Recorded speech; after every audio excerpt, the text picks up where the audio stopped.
Halo teman-teman, selamat datang kembali di Seonggok Bidak Catur.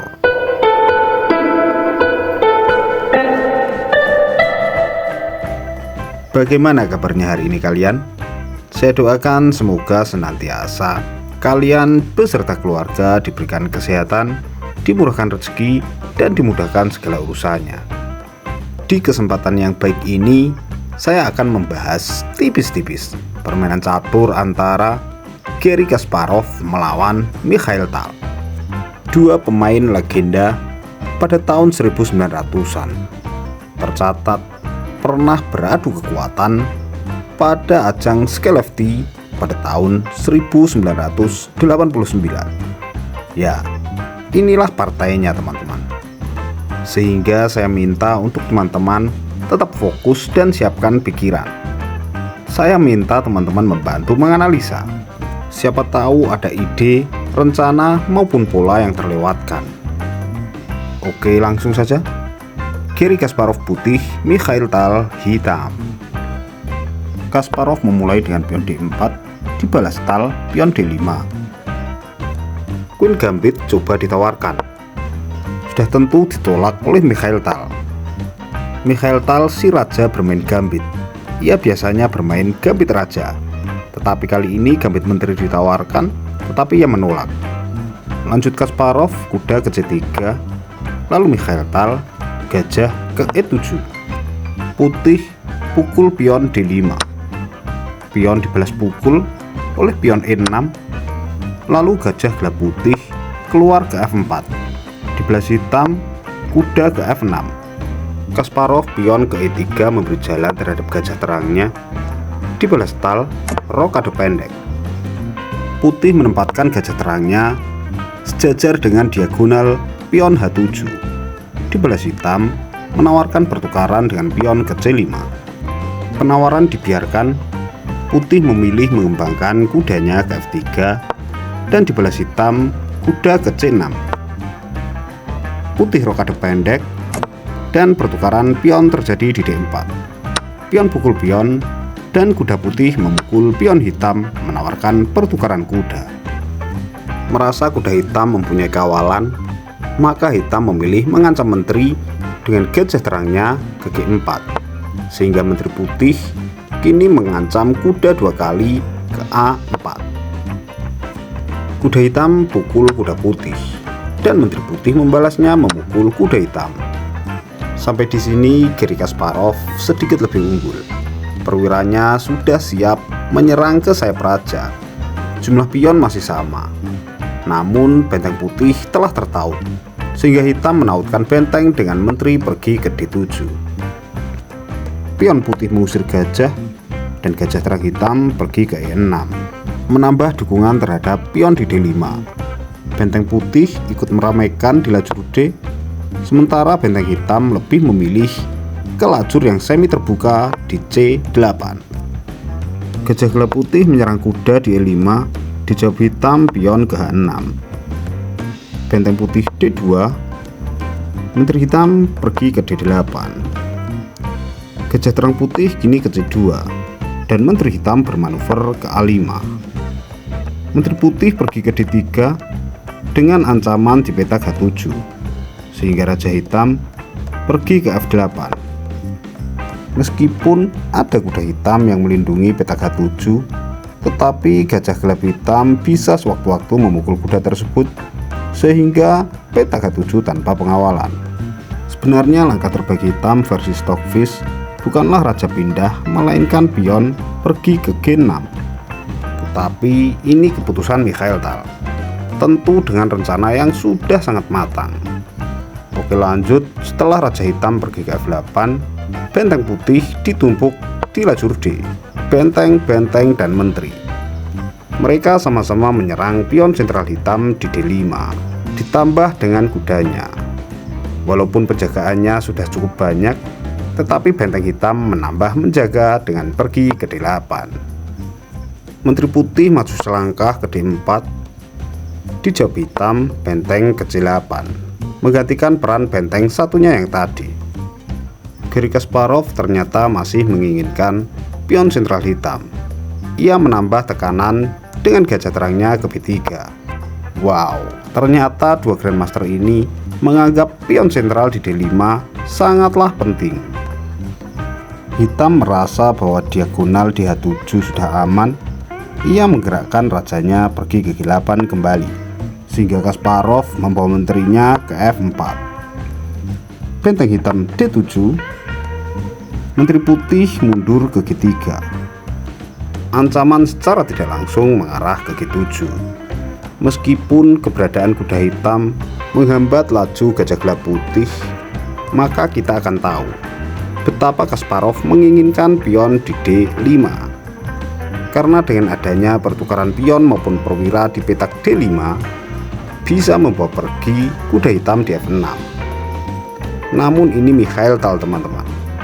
Ia mempunyai jawaban yang sangat bagus, yaitu dengan membawa kudanya pergi ke H5, mengamankan peta G7 sekaligus mengancam keberadaan menteri putih. Menteri putih balik mengancam ke F3, sehingga kuda hitam kembali lagi ke F6. Benteng putih ke D3, lalu pion hitam ke A6, dan akhirnya kuda hitam di petak F6 yang keberadaannya mempersulit gerak Garry Kasparov tersebut akhirnya dipukul juga oleh gajah gelap putih. Gajah pukul kuda dan gajah pukul gajah.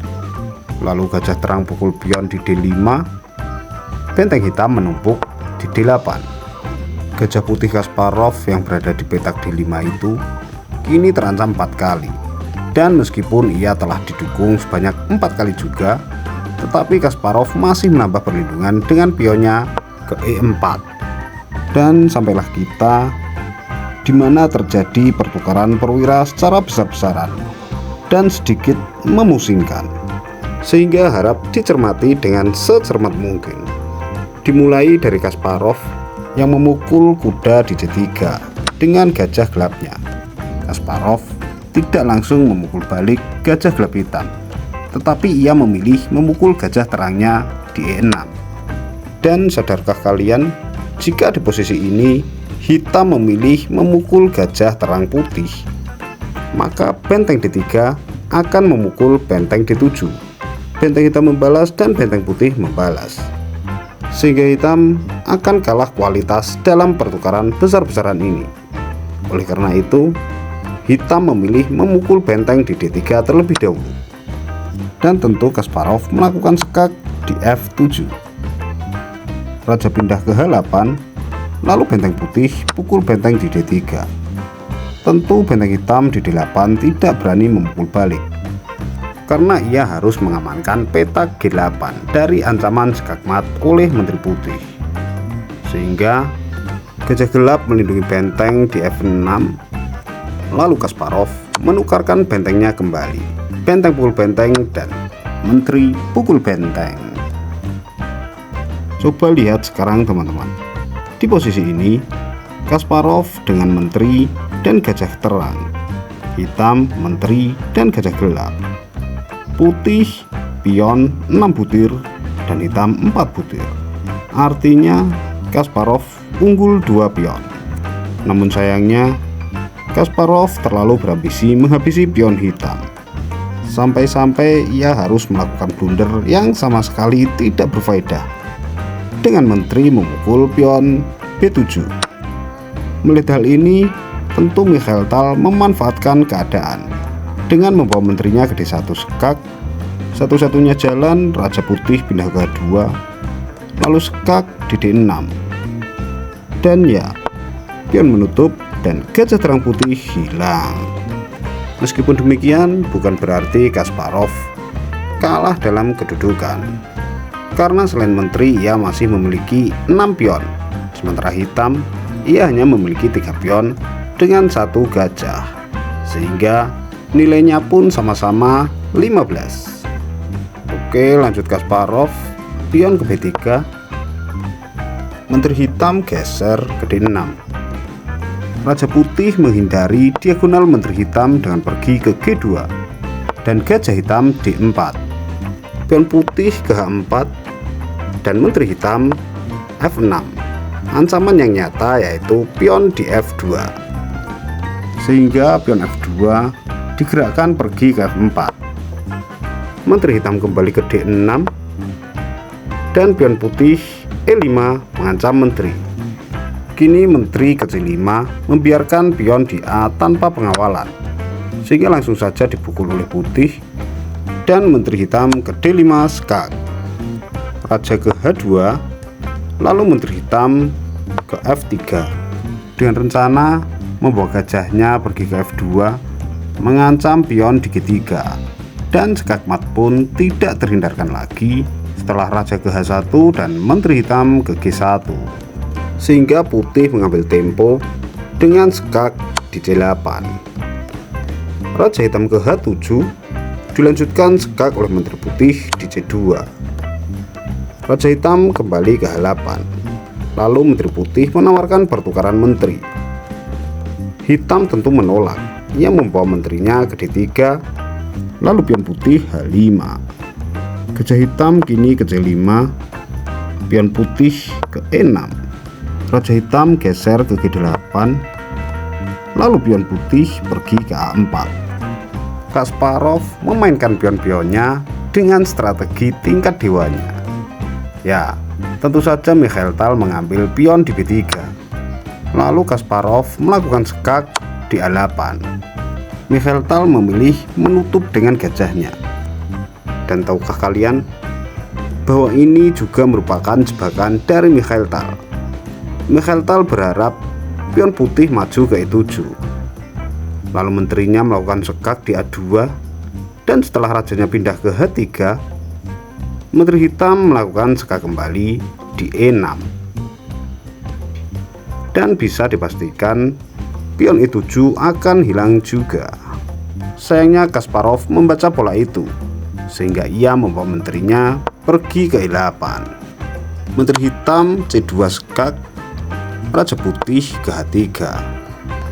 Di posisi ini, Stockfish menyarankan bahwa hitam menteri pergi ke E2, menjaga pion di E6. Tetapi Mikhail Tal tidak mau meninggalkan diagonalnya saat ini, sehingga ia memilih pergi ke B1. Sudah pasti Kasparov melakukan skak dan raja pindah ke H7, dan ternyata Kasparov tidak menginginkan gajah gelap hitam. Ia memilih menukarkan menterinya dengan menteri hitam. Padahal kemungkinan besar jika Kasparov mau memakan gajah hitam, maka permainan tidak akan berlangsung lama lagi. Namun keputusan Kasparov telah bulat. Ia membawa menterinya ke G7 skak. Tentu Mikhail Tal memukul menteri putih, dan pion putih memukul menteri hitam. Skak, raja pukul pion, dilanjutkan pion A maju ke A5. Hitam menggerakkan pion H ke H5, lalu putih skak dengan pion ke F5. Jika raja hitam saat ini memukul pion F5, maka pion A akan maju ke A6. Lalu gajah hitam ke C5, pion putih E akan ke E7, sehingga jika gajah memukul pion di E, pion di A akan lolos dan promosi menteri. Sementara jika pion E tidak dipukul, maka pion E yang akan promosi menteri. Ternyata rencana Kasparov ini sungguh spektakuler. Lagi-lagi Tal membaca pola tersebut dan menggerakkan rajanya pergi ke F6.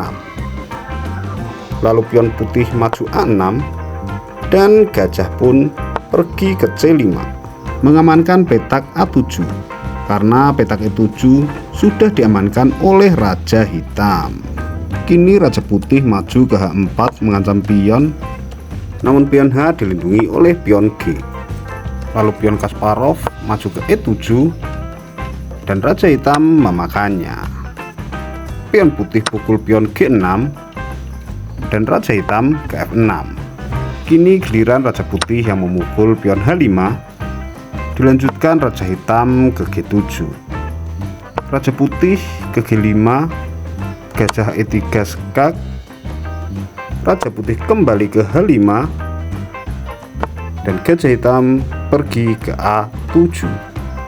Dan inilah langkah pamungkas di partai spektakuler ini teman-teman. Kedua Grandmaster ini sepakat untuk membuat permainan ini remis. Ya karena memang tidak bisa apa-apa lagi. Jika memang harus diteruskan, kurang lebih akan menjadi seperti ini.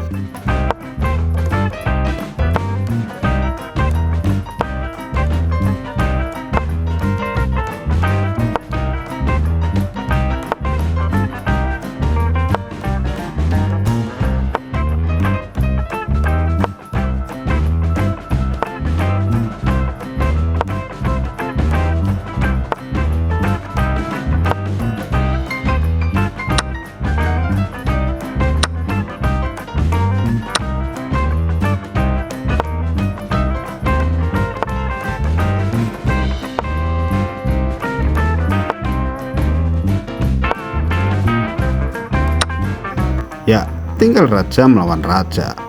Tidak ada amunisi lagi untuk melakukan sekakmat. Sehingga mau dibuat seperti apapun, ya tetap remis teman-teman. Oke, baiklah teman-teman. Cukup sampai di sini dulu video kali ini. Kurang lebihnya mohon maaf yang sebesar-besarnya. Jika kurang berkenan dengan video ini, jangan sungkan untuk memberi kritik, menuliskan saran dan masukannya melalui kolom komentar. Jika berkenan, silahkan like, subscribe, dan sebarkan video dan channel ini. Tidak juga tidak apa-apa sih. Terima kasih sudah menonton dan wassalamualaikum warahmatullahi wabarakatuh.